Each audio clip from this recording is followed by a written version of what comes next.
लड़कियों की तालीम भी हम दुआ ये नहीं करते हैं कि हमारी बच्चियां आला तालीम हासिल करें, नहीं, हम दुआ ये करते हैं कि हमारी बच्चियां आला तालीम हासिल करें इज्जत के साथ में। हम दुआ ये नहीं करते हैं कि हमारी पढ़ी लिखी बच्चियों को नौकरियां मिले, नहीं, दुआ ये करते हैं कि हमारी पढ़ी लिखी बच्चियों को नौकरियां मिले इज्जत के साथ में। इज्जत से बड़ी चीज कोई नहीं है। अगर हम चाहते हैं कि हमारी बेटियां जिंदगी भर इज्जत से रहें, चाहे मर जाएं, तो उसके लिए हमारी बेटियों का आला तालीम याफ्ता होना जरूरी नहीं बल्कि लाज़मी।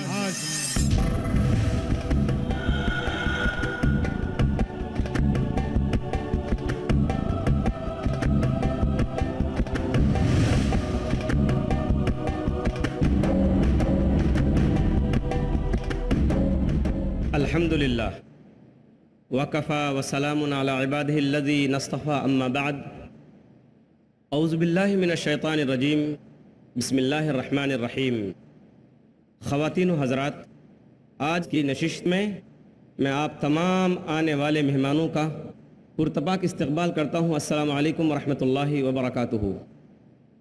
हमारी इस नशिस्त के जो मुक़र्रिर हैं, जो मुल्क के माने जाने और मशहूर माहिर तालीम हैं, जिन्होंने मुल्क भर में तलबा व वालिदैन की रहनुमाई के लिए 3000 से ज़ायद लेक्चर्स दिए हैं, जिन्होंने असातिज़ा की रहनुमाई के लिए मुल्क भर में 150 से ज़ायद तरबियती वर्कशॉप मुनक़िद कराए हैं, जिन्होंने तालीम के उन्वान पर मुल्क भर के अखबारात में 850 से ज़ायद मज़ामीन लिखे हैं, जिन्होंने गुज़िश्ता 14 सालों से हर हफ्ता रोज़नामा इनक़लाब में रहनुमा के नाम से तालीमी कालम लिखने की ज़िम्मेदारी संभाली है, जिन्होंने उर्दू वोकेशनल गाइडेंस किताब सुबह, रहनुमा, उर्दू इंग्लिश भाई भाई, मुबारक अक़वाल, जागते रहो जैसी किताबें लिखी हैं। मेरी मुराद है मुबारक कापड़ी से कि वो तशरीफ़ लाएं और अपने उन्वान मुस्लिम मुआशरे में तालीमी माहौल कैसे पैदा करें, इस पर खिताब फरमाएं जनाब मुबारक कापड़ी साहब।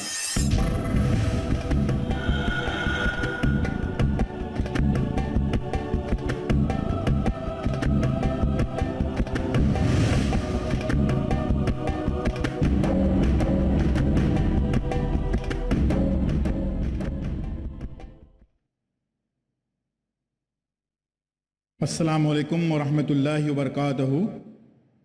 नहमदु व नसल्ली अला रसूलिहिल करीम, अम्मा बाद। तमाम तारीफ़ें अल्लाह के लिए हैं, तमाम खूबियाँ अल्लाह की हैं। ख़वातीन हज़रात, आज जिस मौजू पर मैं बात करने जा रहा हूँ वो ये है कि हमारे माशरे में, मुस्लिम माशरे में, हम तालीम के लिए कैसे माहौल तैयार करें, एक तालीमी माहौल कैसे बनाएं, कैसे एक मुस्बत माहौल हमारे यहाँ पर तैयार हो, जो कई कौमों में आज हमें दिखाई देता है लेकिन बदबख्ती से हमारे यहाँ पर वो तैयार नहीं है। उसके लिए इस माशरे के हर हिस्से का, हर फ़र्द का क्या रोल है, उसके अलावा जो दूसरे अनासिर हैं वो किस तरीके से यहाँ पर हमारे माशरे में, मुस्लिम समाज में एक पॉजिटिव तालीमी माहौल पैदा कर सकते हैं, इसके ताल्लुक़ से इंशाअल्लाह आज यहाँ पर तफसीली बात होगी। अल्लाह ताला फरमाते हैं सूरह बकरा सूरह नंबर 2 आयत नंबर 31 में कि अल्लाह ताला ने आदम अलैहिस्सलाम को तमाम चीज़ों के नाम सिखा दिए। अब ये तमाम चीज़ें और ये नाम, ये इंसान की सोच और फिक्र से बाइद हैं, उससे कहीं दूर हैं। वो कुछ भी हो सकते हैं, वो फिज़िक्स, वो केमिस्ट्री, वो ओशनोलॉजी, वो एस्ट्रोनॉमी, कुछ भी हो सकते हैं। मतलब ये कि अल्लाह ताला ने ये सारे नाम जो हैं वो सिखाए। इसको जानना हमको इसलिए ज़रूरी है कि ज़रा से कुछ साइंस और टेक्नोलॉजी एडवांस हो जाती है तो हम फ़ौरन समझते हैं कि बहुत बड़ा ख़तरा हो गया। ऐसी बात नहीं, ये सारे उलूम अल्लाह ने सिखाए। और इसका एक मतलब ये भी हुआ कि अल्लाह तबारक व तआला हज़रत इंसान का, हज़रत आदम का पहला मुअल्लिम है। पहला मुअल्लिम जो है वो अल्लाह ताला है। अब इसको इसलिए जानना ज़रूरी है कि आज बदबख्ती से हम इस हकीकत को ही भूल गए हैं और आज जिसकी शागिर्दी ہم اس دھرتی پہ قبول کر رہے ہیں وہ ہے شیطان. ہمیں بھول جاتے ہیں کہ سب سے پہلا معلم جو ہے وہ اللہ تعالیٰ ہے.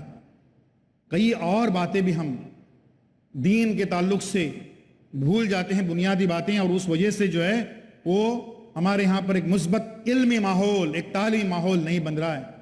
کہ اسلام میں جو تحقیقات ہیں، ریسرچ ہیں، ایڈوانسمنٹ ہیں، آگے بڑھنے کے جو سارے فارمولے ہیں، ضابطے ہیں، اس کے تعلق سے ہمارا رویہ جو ہے وہ انتہائی مایوس کن رہا ہے کہ یہ کریں نہ کریں، کیا ہم اس دنیا میں اس لیے بھیجے گئے ہیں وغیرہ وغیرہ.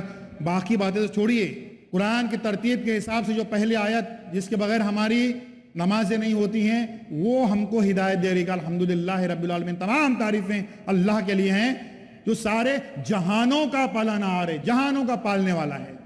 تو یہ پہلی آیت جس کے بغیر ہماری نمازیں نہیں ہوتی، وہ پہلی آیت ہمیں کہہ رہی ہے جہانوں کا، کہ ایک دنیا نہیں، ایک جہاں نہیں ہے، اور کئی جہان ہیں. تحقیق کرو، ریسرچ کرو. پہلی آیت ہی ہمیں اس دنیا میں تحقیق اور ریسرچ کا حکم دیتی ہے. ایک آدھ دوسری باتیں اور میں بتا رہا ہوں کہ کون سے روڑے آ رہے ہیں، کون سی جو ہیں رکاوٹیں ہیں جو ہمارے ایک تعلیمی ماحول ہمارے یہاں پر بننے سے روکے ہوئے ہیں. کئی ساری قرآن کی باتوں کی غلط تفاسیر اور غلط باتیں ہمارے ذہنوں میں جو بیٹھی ہوئی ہیں، ان میں سے ایک اور ٹرمینالوجی، ایک اصطلاح ہے جس کا نام ہے جہاد. دنیا کے ہر لغت میں، ہر ڈکشنری میں جہاد کا مطلب ہوتا ہے جد و جہد. اور سب سے بڑا جہاد جو ہے وہ یہ ہے کہ اپنے نفس کے خلاف جہاد کیا جائے. ہم سارے جہاد کی دو باتیں کرتے ہیں، یہ سب سے مشکل جو جہاد ہے اس کے تعلق سے ہم کبھی اپنے آپ کو ٹٹولتے نہیں ہیں کہ یہ سب سے مشکل جہاد جو ہے کیا ہم کر رہے ہیں. اور یہ جہاد جو کرتا ہے اپنے نفس سے جو ٹکراؤ لیتا ہے، ٹکر لیتا ہے، وہ یقیناً کامیاب ہوگا. کیونکہ اللہ تعالیٰ کے یہاں جو بیرومیٹر ہے اچھے انسان اور برے انسان کا، وہ صرف ایک ہی ہے، ایک ہی شرط ہے، اس کا نام ہے تقوی. یہ ابتدائی باتیں ہم سمجھیں تاکہ تعلیمی اور علمی ماحول، ایک عام طور پر بیداری کا ماحول ہمارے یہاں پر کیوں تیار نہیں ہو رہا ہے، اس کی جڑوں کو ہم تلاش کر رہے ہیں. یہ ماحول بننے کے لیے کبھی کبھی کچھ سیاسی ڈفلیاں ضرور یہاں پر بجائی جاتی ہیں جس سے ہم سمجھتے ہیں کہ اس سے ماحول تیار ہوگا. یہ ہماری غلط فہمی ہے. 2 سال پہلے لگ بھگ حکومت ہند کی میں بات کر رہا ہوں ہندوستانی مسلمانوں کے ریفرنس سے، کہ جو تعلیمی کیفیت ہے، سماجی کیفیت ہے، معاشی کیفیت ہے، اس کی جاننے کے لیے ایک سچر کمیٹی کا انعقاد کیا گیا تھا.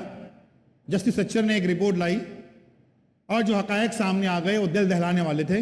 ہم سب اس سے واقف بھی تھے واقعی، لیکن آج حکومت کے اپنے منہ سے باتیں ظاہر ہو گئیں کہ ہندوستان میں مسلمانوں کی حالت جو ہے وہ مہار اور چمار سے زیادہ بدتر ہے.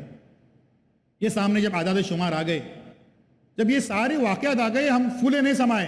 ہمیشہ ایسے ہوتا ہے، ہم جو ہیں وجہ بلا وجہ آزادی کے 60 سالوں میں ہمیشہ خوش ہوتے رہتے ہیں کہ یہ اب آ گئی کمیٹی، اب اس کی رپورٹ آ گئی ہے، اب سب کا بھلا ہو جائے گا. آپ دیکھ لیا آپ نے سچر کمیٹی کی جو رپورٹ آئی، اس کے بعد میں اور کئی کمیٹیاں اور بننے باقی ہیں. کوئی امپلیمنٹیشن کمیٹی بنے گی، کوئی آبزرونگ کمیٹی بنے گی، کوئی مانیٹرنگ کمیٹی بنے گی، کوئی ہائی لیول کمیٹی بنے گی، کوئی پرائمری لیول کمیٹی بنے گی، اور 20 کمیٹیاں بنیں گی. اور تب تک 2-3 الیکشنز ہو جائیں گے، لوگ سچر کمیٹی کو بھول جائیں گے. سچر کمیٹی کی جو رپورٹ آئی ہے اس سے کوئی تعلیمی بیداری، علمی بیداری کا ماحول بنے گا، غلط ہے. سچر کمیٹی کی رپورٹ سے اس سماج میں، اس معاشرے میں 2-4 مسلم ایم پیز، 8-10 مسلم ایم ایل ایز، 20-25 مسلم کارپوریٹرز ضرور جنم لیں گے، لیکن اس کے باوجود مسلمانوں کو کچھ بھلا نہیں ہوگا. یہ حقیقت ہم کو سمجھنے کی ضرورت ہے کہ یہ اس قسم کی جو کمیٹیاں ہوتی ہیں یہ پولیٹیکلی موٹیویٹڈ ہوتی ہیں، اس سے کسی قسم کا کچھ ماحول تیار نہیں ہوگا. بات ہو رہی تھی کہ اس سلسلے میں ہم کو کیا کرنا ہے، کیا سمجھنا ہے. خواتین حضرات، یہ تعلیم کا پہلے ایک مثلث ہوا کرتا تھا، ٹرائنگل ہوا کرتا تھا، بچے، والدین اور اساتذہ. اس ٹرائنگل کا بعد میں اسکوائر ہو گیا، بچے، والدین، اساتذہ اور انتظامیہ. وہ اسکول اور تعلیمی ادارے چلانے والے جو منتظمین ہیں وہ بھی اس کے اندر ایک شامل ہو گئے. اس اسکوائر کا مربع کا بعد میں مخمس ہو گیا، اس کے اندر ایک اور عنصر جڑ گیا کہ بچے، والدین، اساتذہ، انتظامیہ اور معاشرہ सोसाइटी, समाज अब इस मुखम्मस का एक मुसद्दस हो गया है, हेक्सागन हो गया है कि बच्चे, वालिदैन, असातिज़ा, इंतज़ामिया, माशरा और हुकूमत, कि हुकूमत की जो पॉलिसीज़ हैं और उसको हमको देखने की और समझने की ज़रूरत है। वरना जा बजा जो ये सियासतदान जो शोशे छोड़ते रहते हैं, जैसे अभी 2-3 सालों से एक शोशा छोड़ा जा रहा है कि आपने यहाँ पर जो है वो जिनसी तालीम, सेक्स एजुकेशन भी स्कूलों में होने चाहिए। उनको कहना ही चाहिए था कि कुछ उसमें अक़दार की तालीम होनी चाहिए, नहीं, सेक्स एजुकेशन होना चाहिए। ये बहके और भटके हुए जो सियासतदान हैं, ये इस किस्म की जो पॉलिसीज लाते हैं, इसलिए हुकूमत ये भी एक अंसर बन गया है, हेक्सागन है तालीम का। इसमें हर एक का अपना रोल जो है वो अहम है और इसके ताल्लुक से हमारी अपनी बेदारी कितनी है, इस ताल्लुक से हम जल्दी जल्दी बातें करेंगे आज। भले माशरे की बात कर लीजिए, मुस्लिम माशरे की बात, कि हम लोग जो हैं तालीम के तय कितने बेदार हैं, कितने जिम्मेदार हैं, कितने आगाह हैं, कितने बाखबर हैं, और तालीम हमारी कोई तरजीह है, प्रायोरिटी है, इसको हम समझते हैं, इसको जानने की ज़रूरत है। फ़र्ज़ कीजिए, देखिए हिंदुस्तानी मुसलमानों के सारे हालात का जायज़ा लेकर सच्चर कमेटी ने रिपोर्ट दे दी कि मुसलमानों की हालात दलितों से ज़्यादा बदतर है, बुरी है। लेकिन अगर फ़र्ज़ कीजिए यही सच्चर कमेटी के अराकीन किसी मुसलमान की शादी में गए होते और उनको मुसलमानों की हालत की रिपोर्ट जो है उस शादी की बुनियाद पर तैयार करनी होती कि भाई किसी मुसलमान के यहाँ शादी में जा और उसकी बुनियाद पर रिपोर्ट पेश करो हुकूमत हिंद को कि हिंदुस्तानी मुसलमानों की हालत कैसी है, तो उन्होंने क्या रिपोर्ट पेश की होती? जो शादी में गए होते उन्होंने ये रिपोर्ट पेश की होती कि मुसलमानों के पास इतने सारे जेवरात हैं कि लगता है कि मुसलमानों के अपनी सोने की कानें हैं। मुसलमानों के पास जो हैं वो बड़े बड़े मुर्गियों के फार्म हाउसेस हैं जहां लाखों मुर्गियां पाली जाती हैं और काटी जाती हैं, शादियों में बांटी जाती हैं। और मुसलमानों के पास लगता है बड़ी बड़ी टेक्सटाइल मिल्स हैं जहां पर बड़ी ही कीमती साड़ियां और बड़े ही कीमती कपड़े जो हैं वो बनाए जाते हैं। आखिर में हुकूमत हिंद को दिया होता है कि मुसलमान इंतहाई खुशहाल कौम है, उसको किसी किस्म की मदद की जरूरत नहीं है। वक्त वक्त जरूरत कभी हिंदुस्तान की हुकूमत क्राइसिस में आ जाए, किसी बहरान का शिकार हो जाए, तो हिंदुस्तानी मुसलमानों से सोना वगैरह मांग सकती है गिरवी रखने के लिए। ये जो है ये रिपोर्ट आई होती और ये वाज़े करती है कि हमारी जो प्रायोरिटीज हैं, हमारी तरजीहात जो हैं, उसका हमको कोई इल्म नहीं है। आज इन सारी बातों का हम सही सही जो है वो तज्जिया लेंगे कि आखिर क्यों, कहां पर रुकावटें आ रही हैं, एक तालीमी माहौल, एक इल्मी माहौल हमारे यहाँ पर क्यों नहीं बन पा रहा है। क्या हो रहा है आज़ादी के 60 सालों में, उससे पहले क्या हुआ छोड़ दीजिए। इन आज़ादी के इन 60 सालों में ये मेन बात यह हो रही है कि हर कोई ये समझ रहा है कि जो मैं कर रहा हूं वो सही है, सामने वाला कर रहा है वो गलत है। जो मैं कर रहा हूं उससे एक बहुत बड़ा इनकलाब बर्पा हो रहा है और सामने वाला कर रहा है उससे इनकलाब छोड़िए कोई मामूली तब्दीली भी नहीं आ रही। 60 साल से हम ये डफली बजा रहे हैं। कोई कौम 60 साल तजुर्बा नहीं करती, तजुर्बे का पीरियड होता है 2 साल, 5 साल, 10 साल। बदबख्ती से हम 60 सालों से यही कह रहे हैं मैं कर रहा हूं वो सही है, सामने वाला कर रहा है वो गलत है। आज कम से कम सिर्फ एक 10 साल के लिए हमें पॉलिसी जो है तब्दील करें और ये समझ लें कि जो स्कूलें कायम कर रहा है वो भी दुरुस्त है, जो मदारिस कायम कर रहा है वो भी दुरुस्त है, जो बच्चों की आला तालीम का इंतजाम कर रहा है वो भी दुरुस्त है, जो केजी, बालवाड़ी, आंगनवाड़ी कायम कर रहा है वो भी दुरुस्त है, जो कापियां, किताबें, यूनिफॉर्म तकसीम कर रहा है वो भी दुरुस्त है। उसका भी कोई अपना रोल है, उसका भी अपना कोई किरदार है। मैं सही और सामने वाला गलत, इस पॉलिसी को हमको तब्दील करने की जरूरत है अब। और इसके लिए हमको करना यह है, हर एक का अपना काम अहम है, इसलिए जो जिसके बस में है वो काम करता जाए, चाहे वो किसी अंजुमन का सेक्रेटरी हो या ना हो, खजांची हो या ना हो, जनरल सेक्रेटरी हो या ना हो, चेयरमैन हो या ना हो, जो जिसके बस में है वो काम करता जाए। कोई काम छोटा नहीं होता। एक बादशाह अपनी आधी सल्तनत किसी को दे देता है और एक फकीर अपनी आधी रोटी किसी को दे देता है। अल्लाह की नजर में दोनों बराबर हैं, क्योंकि उस फकीर के बस में सिर्फ यही बात थी कि वो आधी रोटी किसी को दे दे। अल्लाह की नजर में दोनों बराबर हैं। तो जो जिसके बस में है वो काम करता जाए। हमें मालूम है कि हमारे मुस्लिम माशरे में समाजी, फलाही, तालीमी काम करना आसान नहीं है, क्योंकि आज भी तमाम तर अवेयरनेस और तमाम तर बेदारी के बावजूद इस कौम में मुसलमानों की फलाह बहबूदी के लिए सिर्फ 2% लोग काम कर रहे हैं, और अल्हम्दुलिल्लाह वो फुल टाइम काम कर रहे हैं। और 98% लोग जो हैं वो सिर्फ नुक्ताचीनी कर रहे हैं, और वो भी फुल टाइम कर रहे हैं। ऐसे आलम में मुसलमानों में काम करना वाकई दुश्वार है, लेकिन तालीम और इल्म के महाज पर जो काम कर रहे हैं उनको मेरी ये राय होगी कि अपनी जिल्द जो है उसको थोड़ी मोटी बना लीजिए, और हर किस्म की तनकीद क्या, नुक्ताचीनी क्या, ऐब जुई को भी बर्दाश्त करने की सलाहियत अपने अंदर पैदा कर लीजिए। नेक कामों में मुश्किलात का आना सुन्नत है। अगर आप नेक काम कर रहे हैं, अच्छे काम कर रहे हैं, और उसमें अगर मुश्किलात, दुश्वारियां, रुकावटें नहीं आ रही हैं, तो आपको ताज्जुब होना चाहिए। अरे क्या बात है, लगता है मेरा काम सही नहीं है, क्यों कोई नुक्ताचीनी नहीं कर रहा है, कोई रुकावटें नहीं डाल रहा है। इसलिए इल्म और तालीम के महाज पर जो भी काम कर रहे हैं वो ये समझ लें कि उनको रुकावटें यकीनी तौर पर इसमें आ जाएंगी।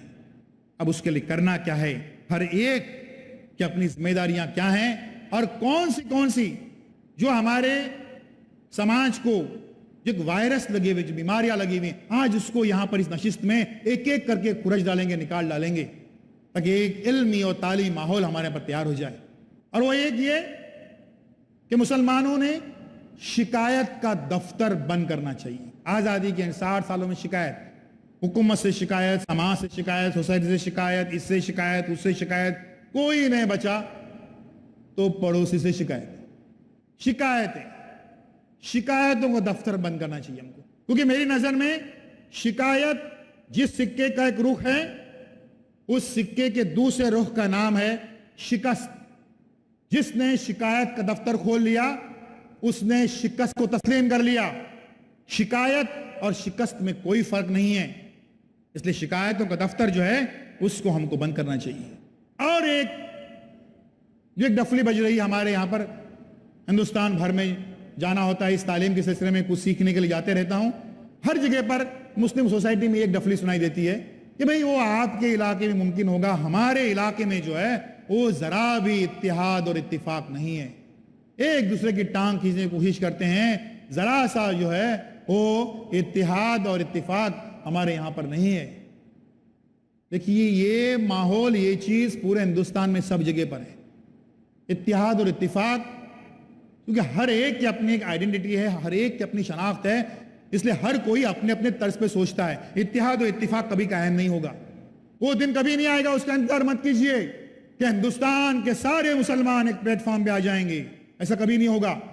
और जिस दिन हिंदुस्तान के सारे मुसलमान एक प्लेटफॉर्म पे आ जाएंगे, अब यकीन रखिए वो इस दुनिया का आखिरी दिन होगा, ऐसा कभी नहीं होगा, उसका इंतजार मत कीजिए।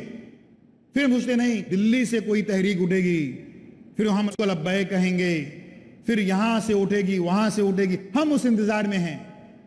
आप बड़ी ही बारीक बिनी से जायजा लीजिए कि ये जो ऑल इंडिया किस्म की तंजीमें हैं वो अक्सर और बेशतर सिर्फ कागजी तंजीमें साबित हो रही हैं, और जो मोहल्ला तंजीमें हैं वो ज्यादा मौसर तरीके से काम कर रही हैं। इसलिए मोहल्ला तंजीमें जो हैं उनको डेवलप कीजिए, अपने अपने मोहल्ले की हद तक, अपने अपने गांव की हद तक, तालुके की हद तक या जिले की हद तक वो तंजीमें जो हैं वो ज्यादा मौसर तरीके से काम कर रही हैं। ये सो कॉल ऑल इंडिया जो लेटर हेड की हद तक जो महदूद होती हैं तंजीमें, उनसे ज्यादा ये तंजीमें काम कर रही हैं। तो ऑल इंडिया के चक्कर में मत पड़िए। और उसके लिए करना क्या है, क्या चीज, क्या फार्मूला लेके हमको उठना है। अल्हम्दुलिल्लाह हर मुसलमान बस्ती में आज कम से कम एक मस्जिद और एक मदरसा जरूर होता है, बहुत अच्छी बात है। उसके साथ साथ हमको जो ऐड करना है वो ये कि हर मुसलमान बस्ती में कम से कम एक लाइब्रेरी हो। दूसरा ये कि हर मुसलमान बस्ती में कम से कम एक पब्लिक हेल्थ सेंटर हो। ये हेल्थ ہمارا ایک بڑا موضوع ہے جو تعلیم سے جڑا ہوا ہے، تعلیم اس سے جڑی ہوئی. اور تیسری بات یہ کہ ہر مسلمان بستی میں کم سے کم ایک چیریٹیبل ٹرسٹ ہو، خیراتی ادارہ ہو. کیونکہ آج ہمارے بچے کم نہیں پڑھ رہے ہیں، وہ بہت اچھا کر رہے ہیں، بہت زبردست کامیابی حاصل کر رہے ہیں. کم پڑھ رہے ہیں ہمارے وسائل، ہمارے ریسورسز. ہم بچوں سے کہہ رہے ہیں کہ بھیا ٹھیک ہے آپ کی فیس 40,000 کی ہے، ہم نہیں کر سکتے، یہ 10,000 روپے لے کے جاؤ. نہیں بن سکتے انجینئر، کوئی بات نہیں ہے، بن جاؤ میکینک. ہم کہہ رہے ہیں. اس لیے یہ چیریٹیبل ٹرسٹ جو ہیں ان کی بڑی ضرورت ہے. اور ان چیریٹیبل ٹرسٹ میں جو ٹرسٹیز ہوں وہ پہلے یہ چیریٹیبل یا چیریٹی اس لفظ سے پہلے واقف ہوں کہ کیا مطلب ہوتا ہے. کہ ہمارے یہاں پر جو بھی اکثر و بیشتر چیریٹیبل ٹرسٹ ہیں ان کے جو اکابر ہیں، جو ذمہ داران ہیں، ان میں بڑی خدائی آ جاتی ہے اور بڑی رعونت سے، بڑی حقیر طریقے سے ان سے بات کرتے ہیں. وہ یہ نہیں سمجھتے کہ وہ جو پیسہ لینے کے لیے آپ کے پاس میں آیا ہے وہ آپ پہ احسان کر رہا ہے، اس لیے کہ وہ مستحق ہے اور آپ کا جو پیسہ ہے زکوٰۃ کا وہ اس مستحق تک پہنچ رہا ہے تو اس کا شکریہ ادا کرو. کیونکہ ایک وقت اگر ایسا بھی آ جائے کہ زکوٰۃ لینے والا ہی کوئی نہ بچے تو ہم اپنی زکوٰۃ دے کیا کریں گے؟ سوچنے کی بات ہے. ایک بہت اہم فریضہ، کیا کریں گے؟ پانی میں ڈوبیں گے پھر اس کو. اس لیے وہ لینے آیا ہے، وہ احسان کر رہا ہے ہم پہ. کیونکہ اکثر سننے میں آتا ہے ان طلباء سے، ان بچوں سے، یہ کیسے بیہیو کرتے ہیں ان بچوں کے ساتھ میں. پوچھتے ہیں بھائی کیا ہے، کمانے والا گھر میں اگر کوئی نہیں ہے تو پھر تم کیا ہوا کھاتے ہو اور پانی پیتے ہو؟ کیسی بے عزتی کی جاتی ہے ان بچوں کی، ان ضرورت مندوں کی. پھر اسے کہیں گے ارے تمہاری اگر حیثیت نہیں تھی تو تم نے اتنے بڑے کورس میں داخلہ کیوں لیا؟ اس کی حیثیت نکالیں گے بچوں کی. آج مسلمانوں میں جتنے بھی چیریٹیبل ٹرسٹ ہیں لگ بھگ ان سبوں کے ذمہ داروں کے تعلق سے ہی شکایتیں آ رہی ہیں. تو اس صحیح معنوں میں چیریٹیبل ٹرسٹ، لائبریری اور ایک پبلک ہیلتھ سینٹر، یہ ان محلہ تنظیموں کا جو ہے وہ ایجنڈا ہونا چاہیے. اور اس کے لیے ہم کو کرنا کیا ہے؟ ہر ایک کو ایکٹیو کرنا ہے. ہر ایک کا اپنا فرض ہے. کسی بھی سماج اور سوسائٹی کے لیے بدمعاش لوگ جتنا نقصان پہنچاتے ہیں، سن لیجیے اس بات کو، کہ کسی بھی سماج اور سوسائٹی کے لیے بدمعاش لوگ جتنا نقصان پہنچاتے ہیں اتنا ہی نقصان پہنچاتے ہیں شریف لوگ. یہ شریف لوگ تھوڑے سدھر جائیں. پہلے سن لیں کہ شریف آدمی کی ڈیفینیشن کیا ہے. شریف آدمی کسے کہتے ہیں؟ جو اپنے گھر سے دفتر، دفتر سے گھر، گھر سے دفتر، دفتر سے گھر، زیادہ سے زیادہ بیچ میں مسجد میں جاتا ہے اور کچھ کرنے کو تیار نہیں ہے. ارے وہ 5 بچوں کا وہ کتابیں نہیں ہے، وہ اپنا کام نہیں ہے، وہ سیکرٹری دیکھیں گے. ارے یار 5 بچے جو ہیں گھر میں بیٹھے ہوئے ہیں، فیس کا کچھ نہیں ہے، ان کی یونیفارم، اپنا کام نہیں، وہ چیئرمین دیکھیں گے. وہ سماج کے لیے کچھ کرنے کو تیار نہیں ہے. ان کی زندگی کے محور ہے ان کی بیوی، بچے، ان کا بینک بیلنس، ان کے جہیز، اور اس کے ارد گرد گھومتے رہتے ہیں. یہ شریف لوگ تھوڑے سدھر جائیں.